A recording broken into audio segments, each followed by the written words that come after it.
안녕하세요. 오늘은 끌닭 양성과정 두 번째 모임이 있는 날입니다. 오늘은 자원순환 분야의 전문가인 홍수열 소장님의 강연이 있는 날인데요. 집중해서 잘 들어보도록 하겠습니다. 오늘도 기대가 되네요. 그럼 오늘도 아자자! 안녕하세요.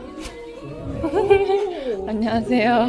우와, 짱이다. 우와. 저희 비건 김밥이고 네. 비건 치킨 감자칩. 우와, 진짜 맛있겠다. 와. 맛있겠다.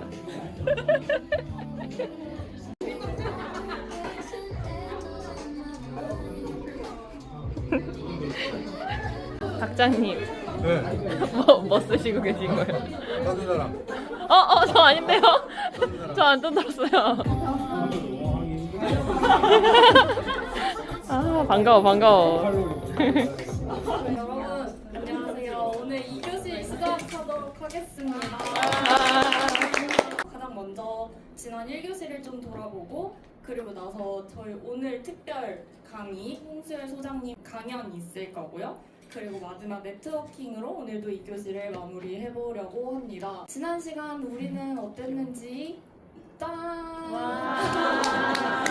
오케이. 저희 지난 1교시에는 오늘의 특별 소식이 있습니다. 와, 이걸 이렇게. 생겼는데요. 첫 동아리 활동을 열어주신 시골지님께 정말 감사하다는 인사를 와이퍼스를 대표해서 저희 고부기가 전하고 있고 제로웨이스트로 가는 일상의 전환이라는 제목으로 홍수열 자원순환 사회경제연구소장님께서 나오셔서 강연 진행해 주실 텐데요. 소장님 모실 때 큰 박수와 환성으로 맞이해 주시면 감사하겠습니다.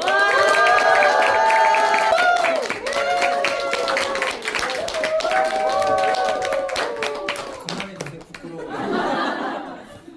제목은 우리 닭장님이 제로 웨이스트로 가는 일상의 전환 이렇게 붙여줬는데 일상의 실천을 소소하게 어떻게 할 거냐 이런 내용들은 아니고요. 제가 평소에 하는 강의들 중에서 몇 가지를 뽑아서 여러분들께 소개시켜 드리려고 하고요. 뒷부분에는 이제 분리배출과 관련된 내용들이 몇 가지가 있는데 분리배출을 이렇게 하면 좋겠다 이 내용이 아니고요. 이제 분리배출과 관련된 부분에서 이제 우리는 질문을 던져야 될 시기다라고 생각을 합니다. 그래서 이제 어떤 질문을 던질 거냐 이와 관련해서 몇 가지 사례들을 소개시켜 드리려고 합니다. 결국은 이제 자원 소비의 문제죠. 자원 소비의 걱정이 자원 고갈과 환경 문제, 쌍둥이 위기라고 얘기하고요. 우물은 말라가고 있는데 욕조의 물은 넘쳐난다.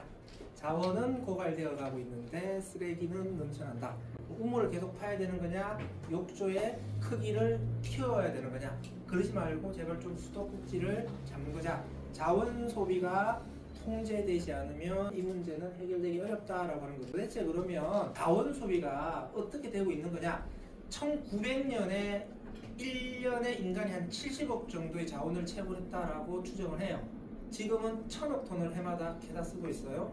이게 2060년이 되면 최대 2000억 톤까지 갈 수 있을 거다. 자원 소비의 증가 속도가 너무 빠르다라고 하는 것이죠. 우리나라는 중국, 일본 다음으로 전 세계 3위의 자원 수입 대국이에요. 자원이 수입되지 않으면 국가 시스템은 마비가 됩니다. 그래서 요즘 뭐라고 해요?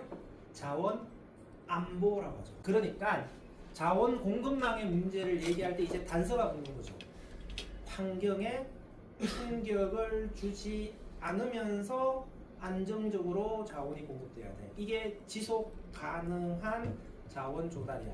환경적으로 윤리적으로 지속 가능한 자원 공급망은 어떻게 만들어질 수 있는 거냐? 땅 밑에 있는 자원을 캐다 쓰려고 하지 말고 땅 위에 쌓여 있는 쓰레기를 봐라. 쓰레기에서 자원을 추출해야 된다. 재생 자원 중심의 순환 공급망을 만들어야 돼. 지금 이 얘기가 나오는 것이죠. 재활용을 단순한 쓰레기 문제로 보면 안 된다. 재활용은 이제 자원 안보와 연결되어 있는 자원 공급망의 문제다. 그러니까 재활용 산업이 제대로 갖춰져 있지 않으면은 자원 공급의 차질이 생기는 거죠. 기후위기 문제도 한번 생각해 볼 텐데 기후위기는 워낙 많이 들어보셨죠? 자원 소비량의 증가는 오염물질 배출량을 증가시키잖아요. 당연히 그죠? 오염물질 배출량의 증가는 지구의 물질 순환의 균형을 붕괴시키는 겁니다. 기후위기라고 하는 것은 지구의 탄소 순환의 균형이 붕괴된 거죠. 지구가 흡수하는 양보다 인간이 훨씬 더 많은 양의 탄소를 배출시켜 버리니까 대기 중에 탄소가 계속 쌓이면서 사달이 나는 거잖아요. 그러니까 탄소 중립이라고 하는 것은 지구 탄소 순환의 균형을 회복하는 것이다. 이게 순환 경제거든요. 2015년에 카자흐스탄에서 사슴 20만 마리가 떼죽음을 당해요. 파스테오렐라균이라는 박테리아 때문에 그렇습니다. 기후변화가 방아쇠라면 파스테오렐라균은 총알과 같다. 지금처럼 기후변화가 빠르게 진행되면 어디서든 총알이 날라올지 모르는 것이죠. 기후에 툰베리가 있으면 순환경제에는 앨런 메가드가 있어요. 아주 대단한 인물이에요. 앨런 메가드 재단의 순환경제 3원칙. 일단 다 바꿔야 된다. 어떻게? 쓰레기와 오염물질이 배출되지 않는 세상으로 다 재설계를 해야 돼. 리디자인을 해야 된다. 리디자인의 내용은 무엇이냐? 모든 물질은 끊임없이 순환하는 흐름을 만들어내야 돼. 그렇게 되면은 우리의 지구 시스템은 망가지지 않고 끊임없이 다시 회복하는 리제너레이트 되는 이런 세상이 오게 될 거야. 이게 순환경제의 3원칙이라고 이야기를 합니다. 자원을 캐고 쓰고 버리는 일직선상의 낭비적인 물질 흐름을 보여주는 것을 순환경제. 이렇게 쓰면은 자원 고갈과 환경오염이 물질을 쓰면 쓸수록 심해지는 거니까 선형경제는 파괴의 경제가 되는 것이죠. 자원을 계속해서 돌려쓰게 되면은 파괴된 것들이 끊임없이 회복을 하게 되는 거잖아. 그러니까 이건 회복의 경제 이렇게 얘기합니다. 순환경제의 순환을 두 개의 순환으로 쪼개는 겁니다. 재생자원의 순환과 고갈자원의 순환. 여기서 재생자원이라고 하는 거는 리사이클 아니에요? 리뉴어블이에요. 리뉴어블. 재생이라고 하는 거는 두 개의 재생이 있어요. 리뉴어블한, 리사이클된. 재생에너지 할 때 재생이 영어로 리뉴어블 에너지잖아요. 리뉴어블이라는 뜻은 계속해서 생겨난다. 한 번 써서 없어지면 고갈되는 거죠. 화석연료가 고갈에너지면서 고갈자원이죠. 풍력, 태양광 발전이 재생에너지죠. 자원 중에서는 써도 계속해서 생겨나는 자원. 태양에너지에 기반한 자원. 뭔가요? 식물이요, 식물. 광합성에 기반을 해서 계속해서 자라나잖아요. 그래서 식물 자원을 재생 자원이라고 그래요. Renewable Resource. 제로 웨이스트 한번 볼까요? 우리 일상의 소비의 관점에서 보게 되면 제로 웨이스트가 뭘 말하는지가 조금 더 뚜렷하죠. 세 가지 제로의 개념이 있습니다. 쓰레기 발생 제로, 소각 매립 제로, 독성 제로. 인간이 탄소를 배출하면 절대 안 돼. 이 얘기 아니잖아요. 그러니까 지구가 흡수하는 수준으로 적당히 배출해. 이 얘기죠. 그러니까 특별한 사람만이 할 수 있는 실천. 이게 제로 웨이스트가 되면 안 된다고 지금. 한 사람의 완벽한 제로 웨이스트가 아니라 만 사람의 레스 웨이스트가 동참하는 게 중요하다. 텀블러를 들고 다니는 실천이 매우 좋은 실천이죠. 가장 권장한 바람직한 수준인데 이게 전부가 되면 안 된다는 거죠. 카페가 다회용기로 테이크아웃 할 수 있는 이런 시스템도 깔아줘야 된다는 거죠. 저는 제로 웨이스트를 이렇게도 생각을 해봅니다. 제로 웨이스트를 하는 사람들은 질문을 던지는 사람들이다. 우리 주변의 물질적 소비에 대해서 다르게 생각하는 사람들이죠. 다른 시각에서 바라보면서 질문을 던지고 질문을 던지게 되면 문제가 나오는 거고 문제가 도출되면 이 문제는 해결해야 되는 거잖아요. 이런 식으로 가는 사람들이 또한 제로 웨이스트들이라고 생각을 합니다. 그러니까 시민 행동인 거죠. 그래서 우리가 제로 웨이스트에서 나온 캠페인 전략 중에 하나가 의무에서 권리로, 개인이 실천해야 될 의무에서 쓰레기를 배출하지 않을 우리의 권리를 찾자라는 운동으로 가자. 옛날에는 그린워싱은 기업의 도덕적 일탈이라는 윤리적 문제로 본 거죠. 그러니까 도덕적 일탈이니까 윤리적으로 비난하는 겁니다. 그런데 소비자의 권리라고 하는 관점에서 보게 되면은 그린워싱은 도덕적 일탈의 문제가 아니라 소비자의 권리를 침해하는 범죄가 되죠. 분리배출 표시 한번 볼까요? 분리배출 표시는 두 가지 의미예요. 하나는 분리배출하면은 재활용할게요라는 정부와 생산자의 약속입니다. 두 번째는 제품의 가격 안에 재활용 비용이 포함되어 있는 거예요. 그러니까 기업들은 물건을 팔면서 소비자들로부터 재활용 비용을 걷어서 이 돈을 재활용 업체를 지원해줘요.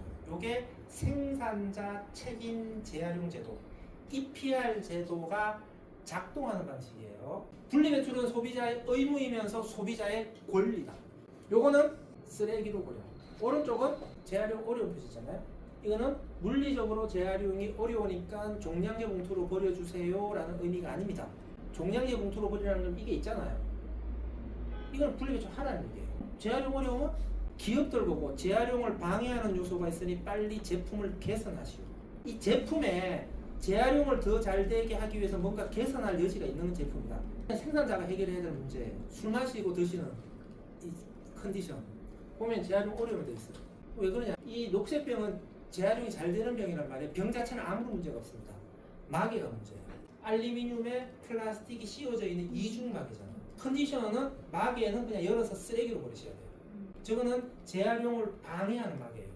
멸균팩을 재활용 어려움 표시하는 이유는 우유팩에 섞이면 우유팩을 화장지로 재활용하는 것을 방해한다. 이런 의미에서 멸균팩을 재활용 어려움 표시한 건데요. 근데 문제는 우유팩이 멸균팩에 섞이면 멸균팩 재활용을 방해해요. 그렇게 따지면 우유팩도 재활용 어려움이에요.